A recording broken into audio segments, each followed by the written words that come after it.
যেন কার এক বাঁশরীর সুর আজও ভেসে ভেসে আসছে। সেদিন যেমন ধ্বনিত হয়েছিল কুলনাদিনী ভাগীরথীর তীরে তীরে, আজও সে বাঁশির মোহনীয়া তান ভরিয়ে তুলেছে অন্তরকে, অবসান করছে হৃদয়ের জ্বালার। তপ্ত সংসার প্রান্তরে সে ঝরায় শ্রাবণ মেঘের শীতল জলধারা। অন্ধকার পথের জীবনে সে বাঁশি আশা ও আশ্বাসের বিদ্যুৎ বিকিরণ।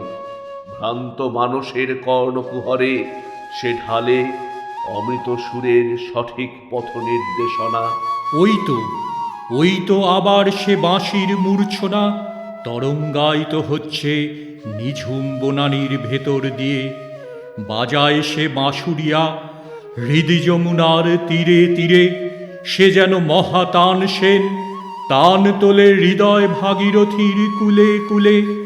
সে যে বকুল বনের ব্যাকুল পথিক, ডাক দেয়, ওরে তোরা কে কোথায় আছিস, ছুটে আয়, তোদের না দেখে যে আর থাকতে পারি না। কে এই বাঁশরি মোহন, কে এই মহাপ্রেমিক, কে এই মহাসাধক? এ তো সেই হরিপদ বিগলিতা জাহ্নবী ধারা। আর তো পীড়িত মানবের করুণ ক্রন্দনে নররূপধারী নরোত্তম শ্রীরামকৃষ্ণ রূপে মর্তে প্রবাহিত।